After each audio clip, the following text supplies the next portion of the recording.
Olá, bom dia, seja muito bem-vindo ao Noticidade Manhã desta quarta-feira, 4 de dezembro. E a gente começa essa edição com as informações e a movimentação do trânsito em nossa região. 7h01 e quem vai nos trazer a partir de agora as informações do trânsito nesta manhã, direto do Centro de Controle Operacional da URBS, em Sorocaba, é o Pedro Leão. Bom dia, Pedro. Bom dia, Fernando. Bom dia a todos que acompanham o Noticidade Manhã. Exatamente, estou aqui no Centro de Controle Operacional da URBS, onde nós temos acesso às imagens de monitoramento da cidade. E nós temos aqui esse primeiro telão com a Avenida Dom Aguirre com Hélio Monzoni. Veja que o trânsito está tranquilo, só um pouco mais carregado no sentido contrário, ali quem pretende acessar a Castelinho. No outro sentido, quem vai em direção à região central de Sorocaba, Praça Lions, não encontra dificuldades. E nesse segundo telão temos um cruzamento importante da zona norte da cidade, é a Avenida Itavuvu com Ipanema. Ali onde há movimentação de carros, um ônibus, é o sentido centro da Avenida Ipanema, que tem ali nesse sentido um trânsito um pouco mais carregado. E nesse último telão temos a General Carneiro.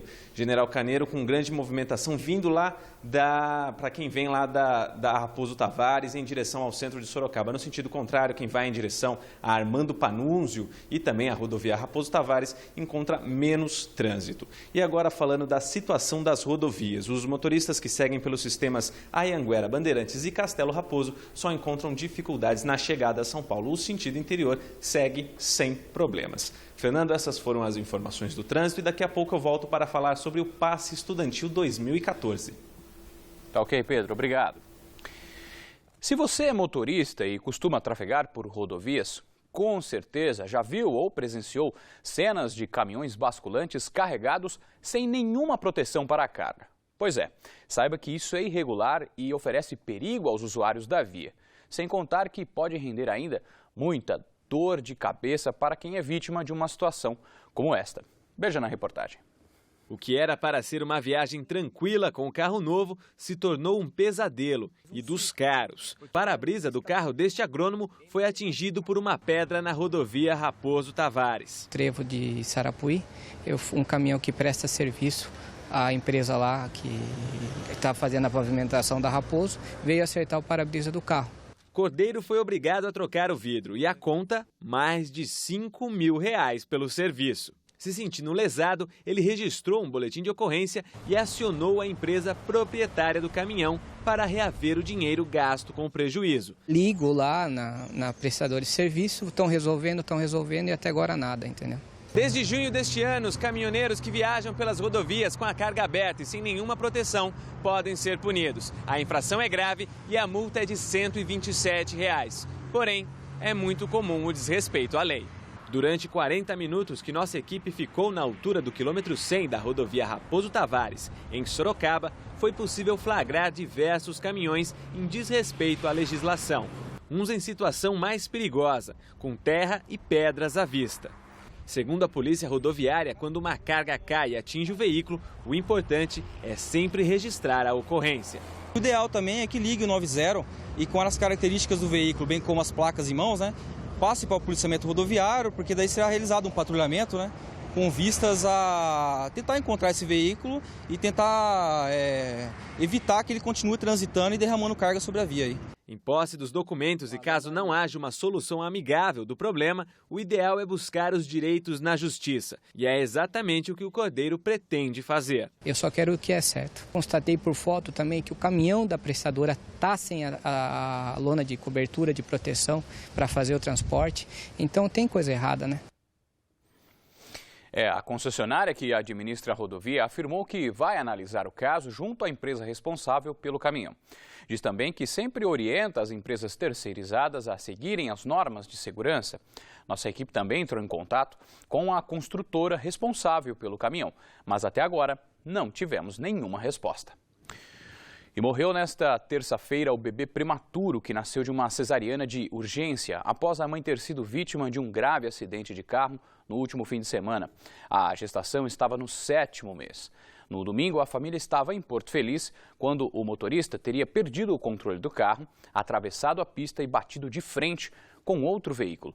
A mulher e o marido que dirigia o carro foram arremessados para fora do carro.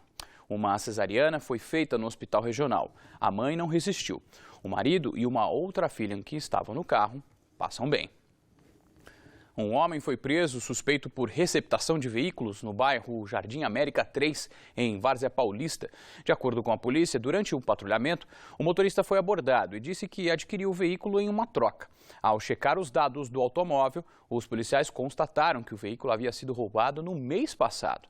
O carro será devolvido ao proprietário. Já o suspeito foi encaminhado ao centro de triagem de Jundiaí.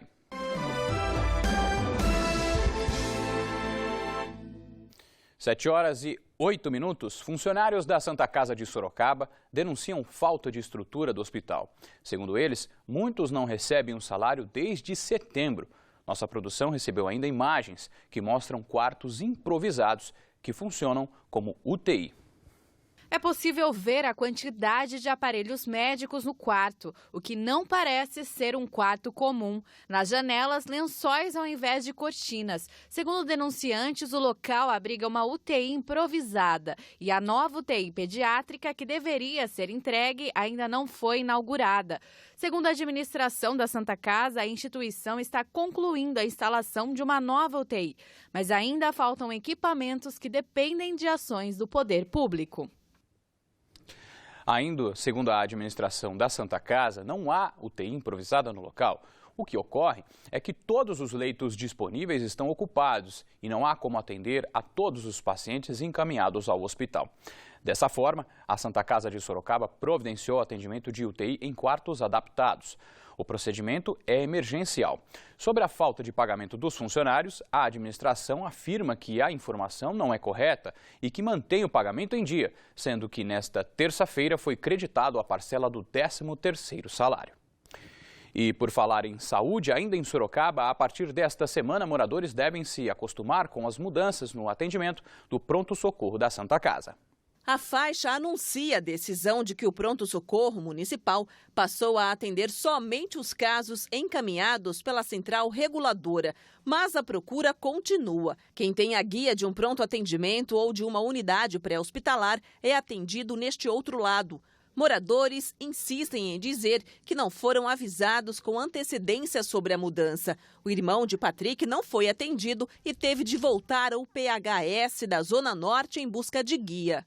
Muda-se muito, né? Constantemente tem mudança, mas só que a população é a principal, né? Que não sabe de tudo isso. Dona Rosalva espera notícias do filho internado no domingo com dor de apendicite. Ele foi encaminhado pela unidade da Zona Norte. Até ficou melhor, daí você chega aqui com a guia, você já é atendido bem rápido, não tem que ter um monte de gente. Mas lá no PA é complicado, porque se a pessoa está ruim, tem que esperar 2 horas para ser atendido, porque é muita gente.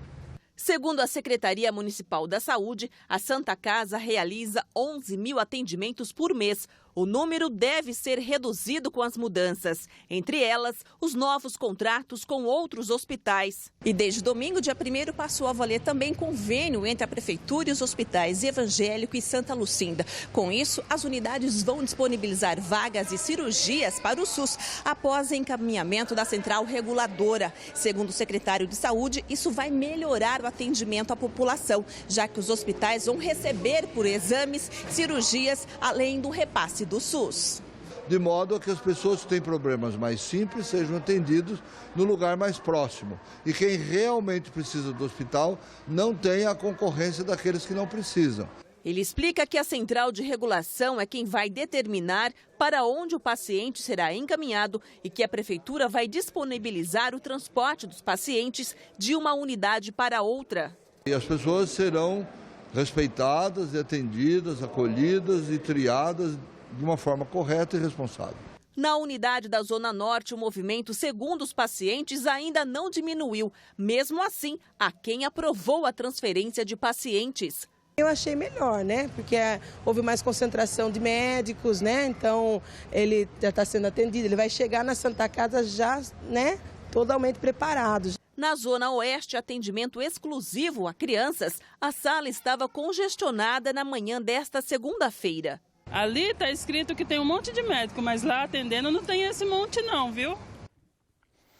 E a gente continua a falar sobre a saúde na região agora para mostrar o segundo dia de vistoria em hospitais psiquiátricos realizada nesta terça-feira.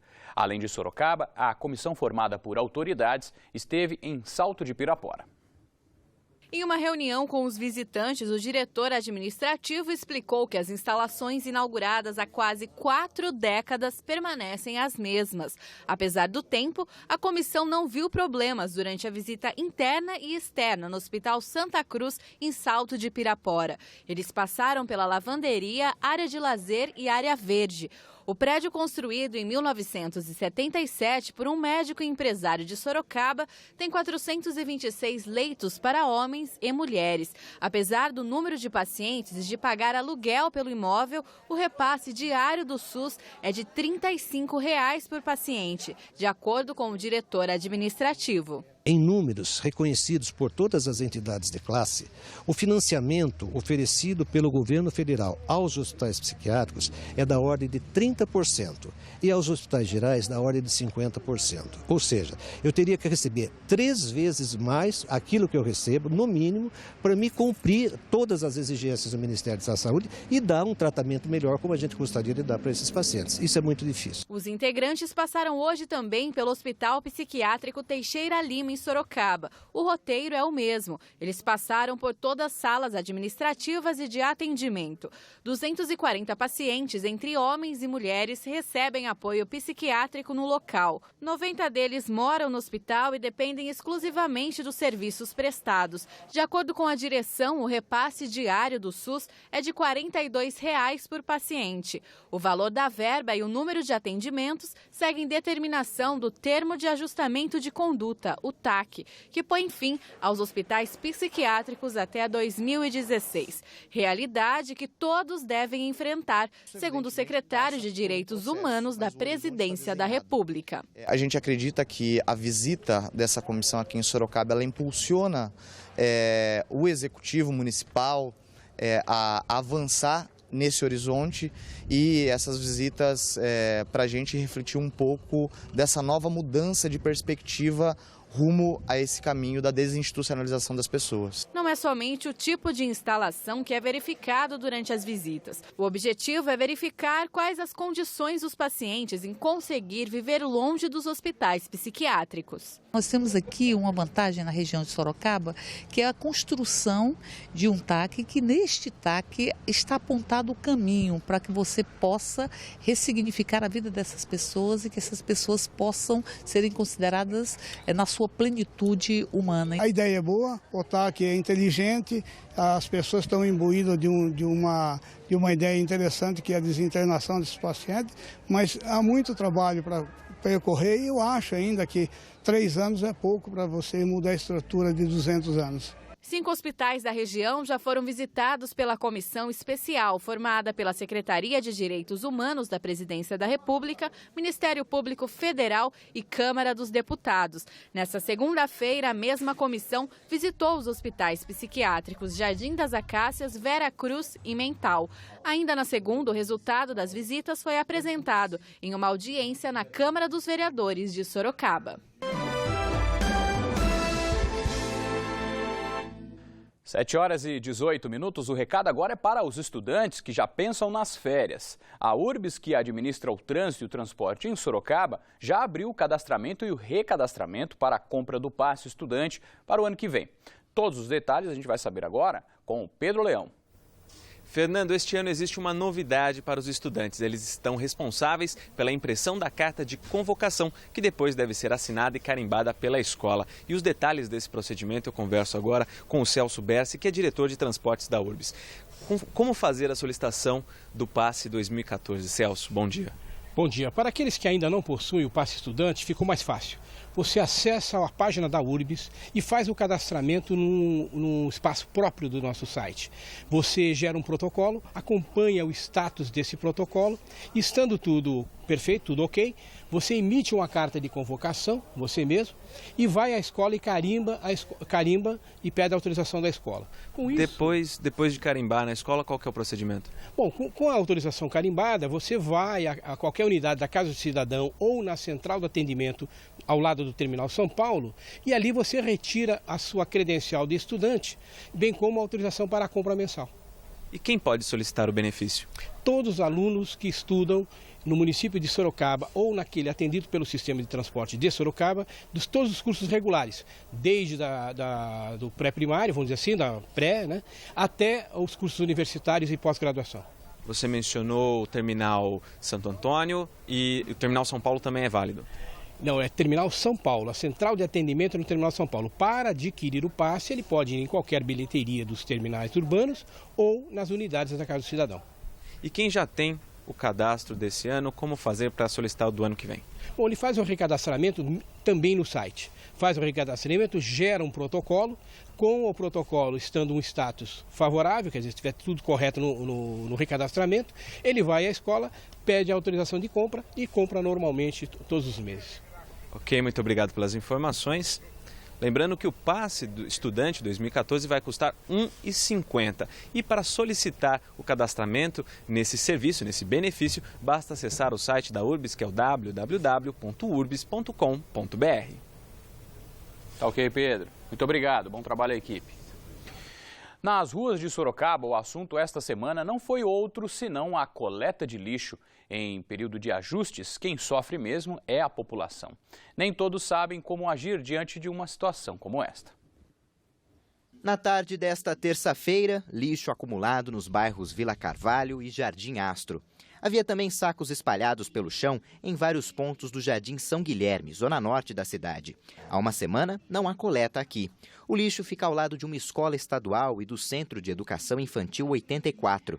Neste outro ponto, no mesmo bairro, o lixo está espalhado perto de casas e comércios. O mau cheiro chega na loja de Kelly. O pessoal recolhe o lixo, eles pegaram com muita violência, jogaram o lixo na calçada e saíram ainda xingando.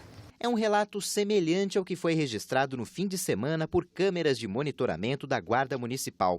Coletores aparecem despejando sacos nas ruas do centro de Sorocaba. Desde sábado, um consórcio de 3 empresas executa o serviço de coleta de lixo que antes era feito pela Gomes Lourenço. O sócio da empresa afirma que a orientação aos funcionários não era de despejar lixo na calçada. Nós orientamos os funcionários a retirarem, primeiro, contêineres vazios.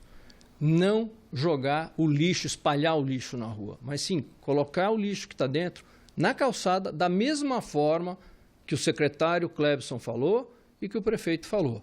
O lixo que está dentro do container será colocado de forma ordenada em cima da calçada e o container será recolhido. Sem os contêineres, no primeiro dia de funcionamento do comércio à noite, o lixo se acumulava em meio ao calçadão. De acordo com a prefeitura, o serviço deve voltar ao normal nesta sexta-feira. Até lá, a coleta é priorizada nos pontos em que o lixo está acumulado há mais tempo. Ainda segundo o Poder Executivo, o consórcio vencedor enfrenta dificuldades para contratar motoristas e coletores da empresa que teve o contrato encerrado. Moradora da rua Princesa Isabel, na Vila Carvalho, Priscila reclama que a coleta provisória não passou por aqui.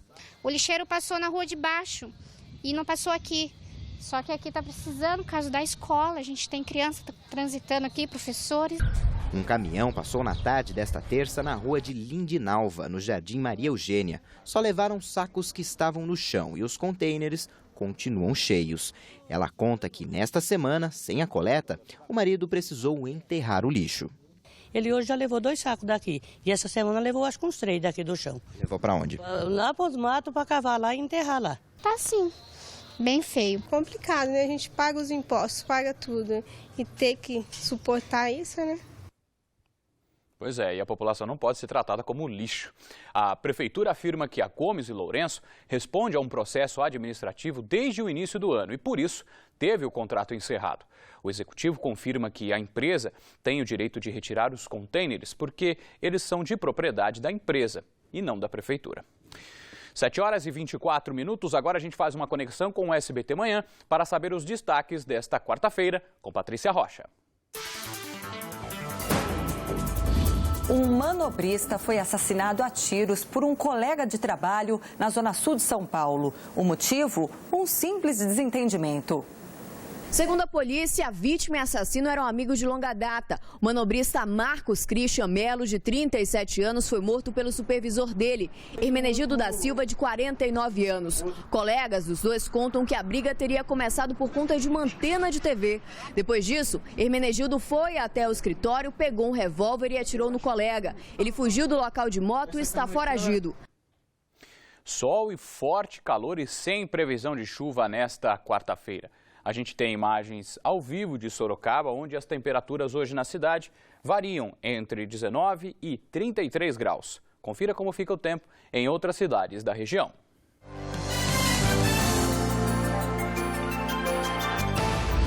Em Tietê, as temperaturas variam entre 20 e 34 graus, mesmo a máxima prevista para Jumirim. Em Jundiaí, a máxima não passa dos 33 graus. Itapetininga tem mínima de 19.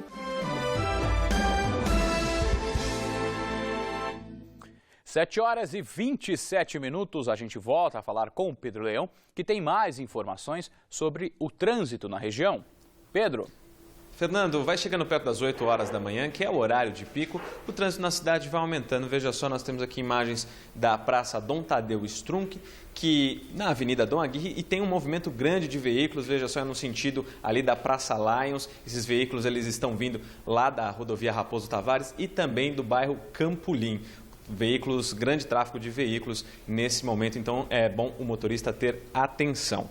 E agora a notícia é para os motoristas que acessam a SP 264, a João Leme dos Santos. Ontem o governador esteve na região para dar início às obras de duplicação da estrada que atende os municípios de Sorocaba, Votorantim e Salto de Pirapora. O investimento é de mais de 114 milhões de reais para a duplicação de 17 quilômetros e abertura de 6 faixas. O término das obras está previsto para fevereiro de 2015 e a duplicação já começa com 3 meses de atraso. E segundo o governador, esse atraso se deve ao excesso de burocracia. Você tem que fazer projeto que não tinha, projeto básico, projeto executivo, tem que licitar projeto, contratar projeto, depois tem que passar pelo IFAM. Fizemos prospecção aí para todo lado, obrigatoriamente, senão não podia começar. Não encontramos nada do ponto de vista arqueológico, depois licença de prévia, depois licença de instalação, enfim, você tem todo um roteiro a cumprir, aprovação ambiental. O Noticidade Manhã fica por aqui. Outras notícias da região você acompanha às 13h no Manchetes Noticidade com Nolan Robertos. E a gente encerra esta edição com imagens ao vivo do Centro de Controle Operacional da URBS em Sorocaba. Um ótimo dia para você e a sua família. Saúde e sucesso!